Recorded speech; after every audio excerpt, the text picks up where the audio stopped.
경남 지역 이슈를 심층 분석하는 시간 헬로 이슈 토크입니다. 오늘은 동남권 메가시티 관련한 소식 분석해 보겠습니다. 동남권 특별지방자치단체 설치를 위한 부울경 공동준비 조직인 합동추진단이 지난 6월 1일 행정안전부 승인을 받으면서 동남권 메가시티 추진에 탄력이 붙게 됐습니다. 오늘 헬로 이슈 토크는 합동추진단의 역할과 과제 재현하는 시간으로 마련해 보겠습니다. 네, 패널 소개합니다. 부산 경남 청년상생포럼 이재환 대표 나오셨고요. 경남도의회 신상훈 의원 나오셨습니다. 어서 오십시오. 네, 반갑습니다. 안녕하세요.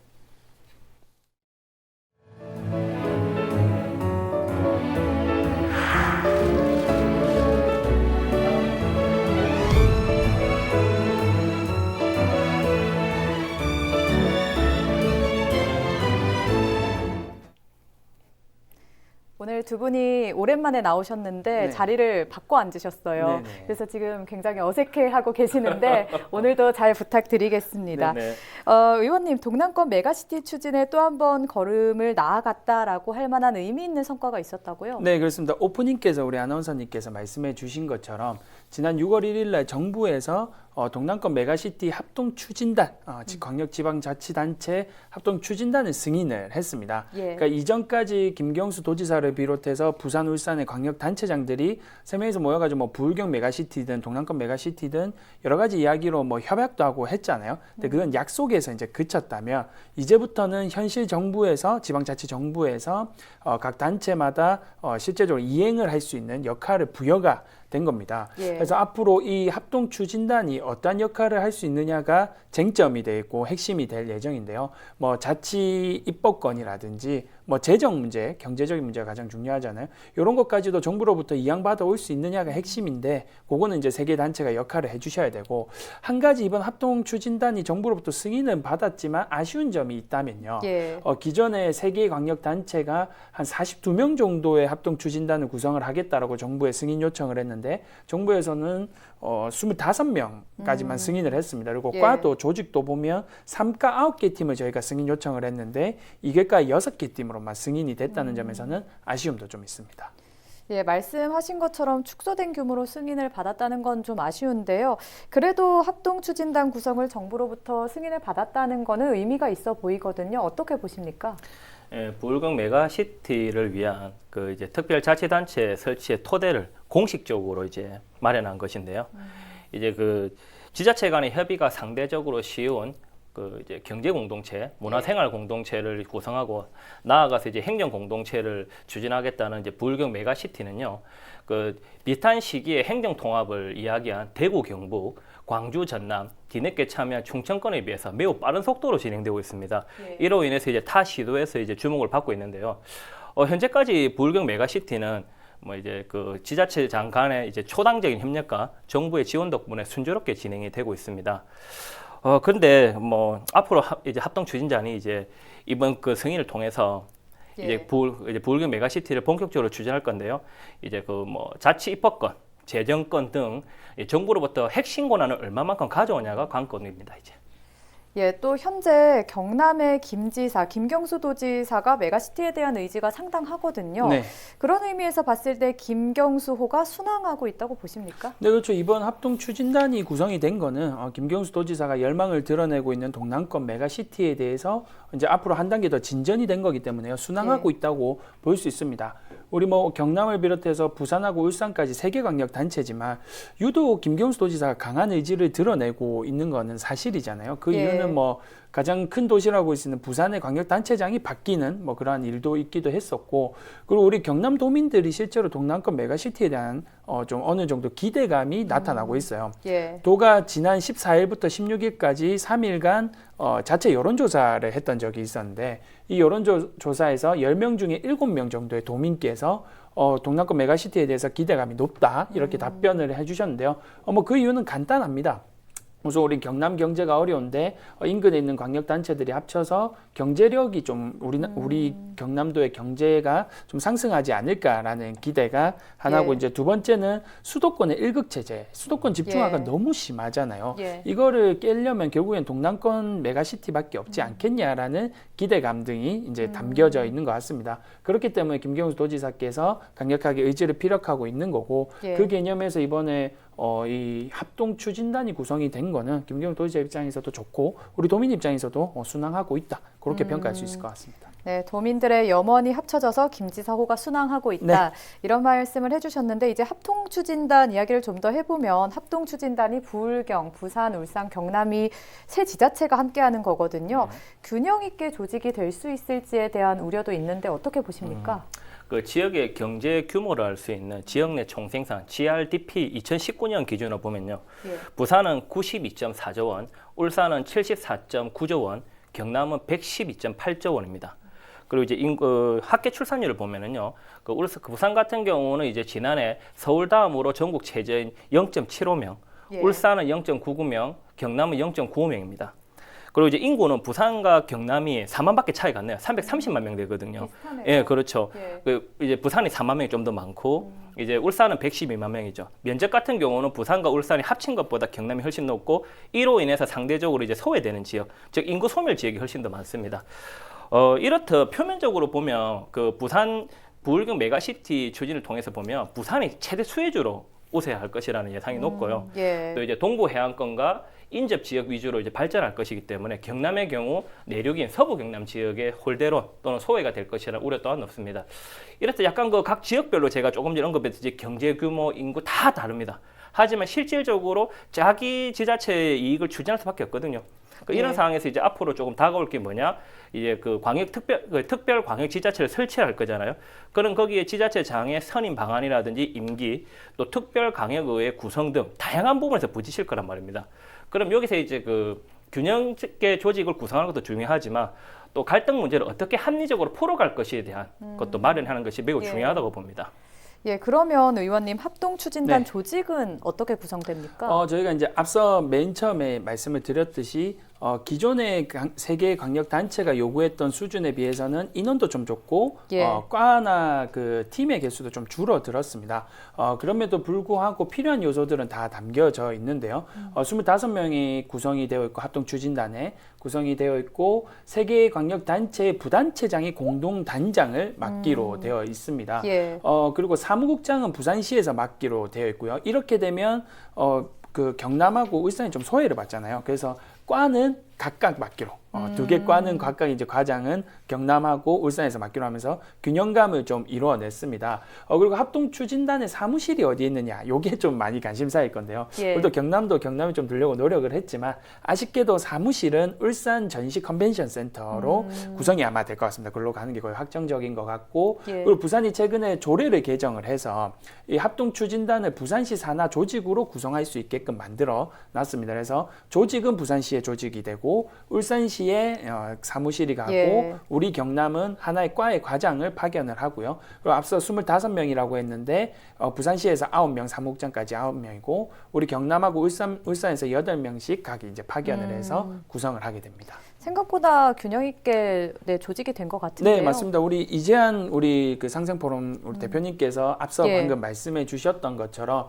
아주 다양합니다. 경남하고 부산의 인구가 330만 정도로 좀 비슷하지만 면적면에서는 우리가 훨씬 크죠. 예. 그리고 울산은 훨씬 인구가 작지만 부산보다 또 면적이 조금 더 크고요. 아주 다양한 부분이 있습니다. 그래서 어디 하나 단체가 소외를 받으면 이 특별연합은 이루어질 수가 없는 구조거든요. 예. 그래서 앞으로 이번에 합동 추진단뿐만이 아니라 다양한 영역에서 균형을 이루면서 밖에 갈 수밖에 없는 상황입니다. 그래서 뭐 당장 저는 의원이니까요. 광역 특별연합 의회가 구성이 된다고 하는데 이걸 어떻게 구성될지도 전혀 아직까지 논의가 된 바가 없습니다. 아마 이 또한도 균형을 맞춰서 각 의회에서 몇 명씩 파견하는 형태라든지 아니면 인구 비례 아니면 의원수 비례로 뭐 파견하는 형태로 되지 않을까. 그러니까 앞으로도 아마 균형이라는 키워드가 화두를 잡고 특별광역연합과 합동추진단이 운영이 되지 않을까 그렇게 보고 있습니다. 예, 앞으로도 균형을 이루면서 성장을 할 거다라는 네. 말씀을 해주셨습니다. 그러면 합동추진단 출범은 언제고 주로 어떤 일을 하게 될까요?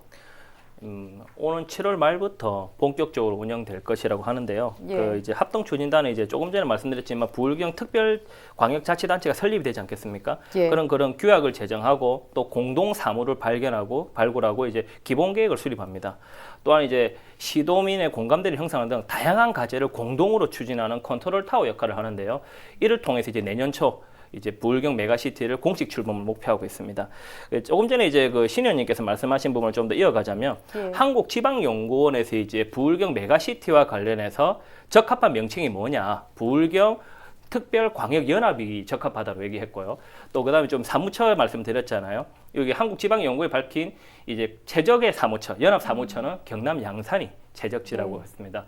또한 이제 그 조금 전에 광역의회 같은 경우는 각 시도마다 4명씩 파견해서 12명 정도 또 논의가 됐고, 이제 특별광역자치단체 장애 같은 경우는 이제 선임과 관련해서 기존 지자체장을 하자는 의견이 좀 있었는데, 이런 경우 이제 업무의 가부와 이제 편파성이겠죠. 자기 유리한 쪽으로 할 거 아닙니까? 예. 그러다 보니까 외부 전문 인력을 위촉하는 제안하기도 했습니다. 그러면 합동추진단이 업무와 관련해서 고려해야 할 상황으로 부울경 시도연구원의 공동발전 전략도 있거든요. 네. 적절하다고 보십니까? 네, 적절하다고 봅니다. 부울경 이제 시도연구원에서 이제 공동으로 연구한 자료에 보시면 그 4대 공동체 전략 및 8개 분야 40개 사업이 나오는데요. 합동추진단이 주로 진행할 행정체계 구축도 중요하지만은요. 예. 그 교통안전망 구축. 이 부울경 메가시티 핵심은 광역교통망 안전 구축이거든요. 그럼 이제 환승 시스템 각 시도별로, 또 그다음에 광역 급행 버스를 도입하는 등 이 다양한 분야에서 뭐 여러 가지 추진되겠지만 예. 우리가 제일 관심을 가지고 봐야 될 것은 광역 교통망 구축입니다.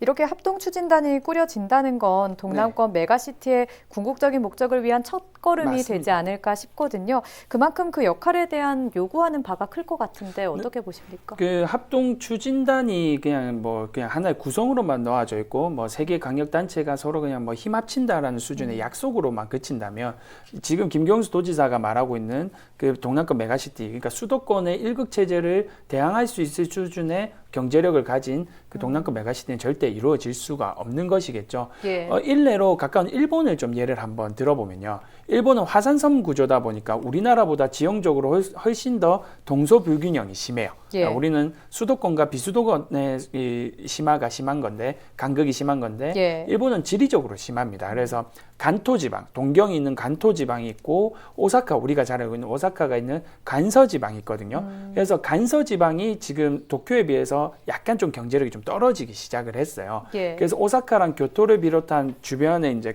다양한 지자체들이 모여가지고 우리 동남권 메가시티랑 비슷한 관서지방의 메가시티 뭐 이런 구상을 얼마 전에 발표를 했고 실행에 들어갔는데요. 예. 근데 정부에서 이를 어느 정도 견제를 합니다.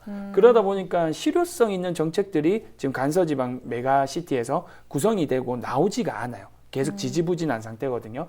그 예로 우리 동남권 메가시티에 갔다가 이제 붙여보면, 합동추진단이 계속해서 역할을 해 나가려면 앞서 우리 이재한 그 대표께서 말씀해 주셨듯이 자치 입법권 그리고 자치 재정권, 요 두 개만 돼도 지방자치단체가 아니라 지방자치정부라고 표현을 할 정도로 예. 됩니다. 지금 우리나라 세금이 너무 많은 세금이 중앙으로부터 우리가 받아서 예. 운영을 하기 때문에 지방자치단체가 자율성이 보장이 안 되는 구조거든요. 요 두 가지를 합동추진단에서 정확하게 요구를 하고 정부로부터 이양받아 올 수만 있다면 예. 동남권 메가시티 그리고 합동추진단의 역할이 매우 크게 높아질 수 있다. 그렇게 말씀을 드릴 수가 있고, 우리 이재한 대변인과 저같이 이런 정치인들도 단순히 뭐 김경수 도지사를 비롯한 뭐 광역단체장에게 던져 놓을 것이 아니라, 그리고 공무원들에게 던져 놓을 것이 아니라 제대로 메가시티가 이루어낼 수 있도록 끝까지 좀 지켜보고 계속해서 내용들을 챙겨나갈 필요가 있을 것 같습니다.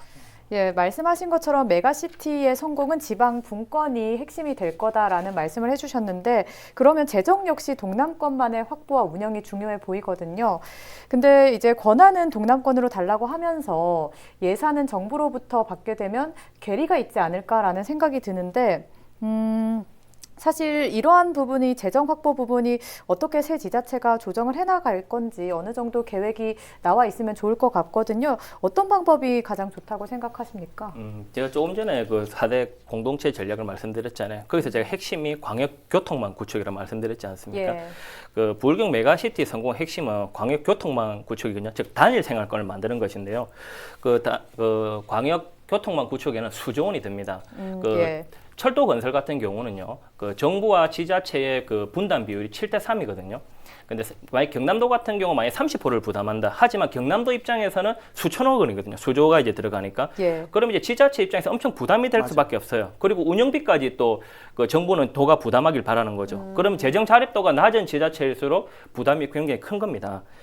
수도권은요, 그 이제 지자 초기부터 이제 광역교통망 구축을 정부로서 대대적으로 지원을 받았습니다. 예. 이론에서 이제 이 뭐라 해야 되죠? 그 집중의 효과라고 하는 거죠. 모든 게 모이다. 교통망을 통해서 모든 게 모이는 효과를 누리면서 경제적으로 크게 성장을 했거든요. 예.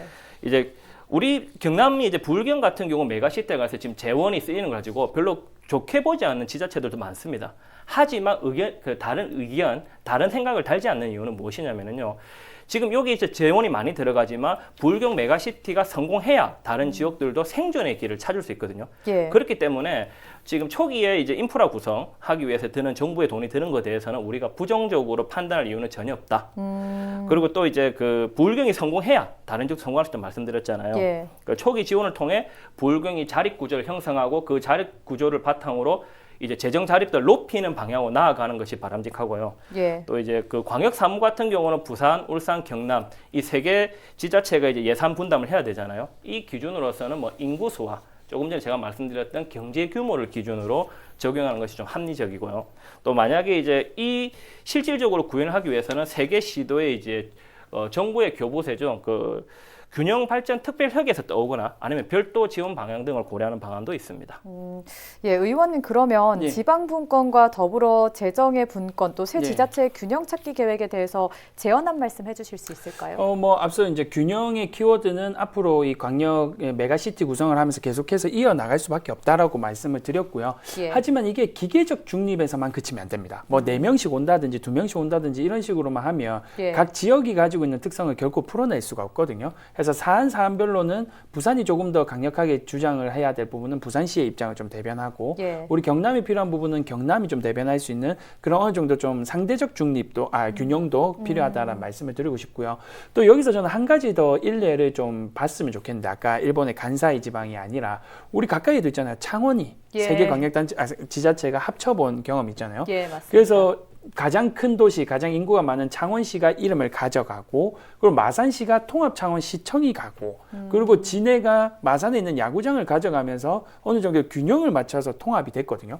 근데 이루어진 게 창원이라는 이름밖에 없어요. 예, 시청은 그대로 창원에 있고 예. 야구장은 그대로 마산에 있습니다. 그럼 진해는 아무것도 없는 게 이렇게 예. 됐잖아요. 이런 것처럼 지금 우리 불경 동남권 메가시티가 꿈꾸고 있는 구상이 기계적 중립으로 가서는 안 됩니다. 그래서 세 개 광역단체가 확실히 약속했던 부분들은 이행해 나갈 수 있게 서로 이제 상생 협약을 해내야 뭐 지방 분권 그리고 뭐 재정 분권까지도 가능한 거죠. 예, 그러면 대표님도 마지막으로 추진단에 요구하고 싶은 사항 있으면 한 말씀 해주시죠. 불경 메가시티 구축과 관련해 다들 장밋빛 사진을 말하는데요. 실질적으로는 이에 대한 우려도 굉장히 큽니다. 예를 들어서 이제 사업 추진 과정에서 이제 사회 이슈나 뭐 정치적으로 충돌할 때 이런 분쟁을 해결하는 기구 마련도 절실하고요. 또한 이제 그 공동 사업 추진에 대해서 성과 평가는 어떻게 할 것이냐. 또 이제 그 광역 공동 사업을 하면서 해당 지역의 주민들의 의견을 어떻게 반영할 것인가. 예. 이런 데 다양한 요소들에 대한 우려가 큽니다. 그런데 이런 요소들을 해결해가는 그 과정이 불경 메가시티를 구축하는 토대가 된다고 봅니다. 끝으로 좀 할 말씀 드리고 싶은 게 있다면은 이제 불경 메가시티가 좀 잘 되어서 이제 청년들이 더 이상 고향을 떠나지 않길 바라고 예. 또 불경이 과거에 그 남동 임해공업 지역의 중심 도시로서 그 영광을 좀 찾는 날이 오기를 경남 도민의 한 사람으로 기대하고 있습니다. 예, 오늘 이렇게 동남권 메가시티 합동 추진단 승인과 출범 사이 고민해봐야 할 추진단의 핵심 과제에 대해 분석해봤습니다. 오늘 함께 해주신 이재환 대표님 또 신상훈 의원님께 감사의 말씀 드립니다. 네, 고맙습니다. 감사합니다. 동남권 메가시티가 수도권 일극 체제에 대항할 수 있는 힘을 갖기 위해선 합동 추진단의 역할이 중요합니다. 중앙정부가 독점하고 있는 일부 권한을 메가시티로 이양해야 실질적 역할을 할 수 있기 때문인데요. 불경 합동추진단의 긴밀한 협력으로 제2수도권에 버금가는 동남권 메가시티 탄생과 국가균형 발전을 선도하는 성공 모델이 될 수 있도록 지혜가 모아지길 기대합니다. 오늘 헬로 이슈 토크 여기까지입니다. 고맙습니다.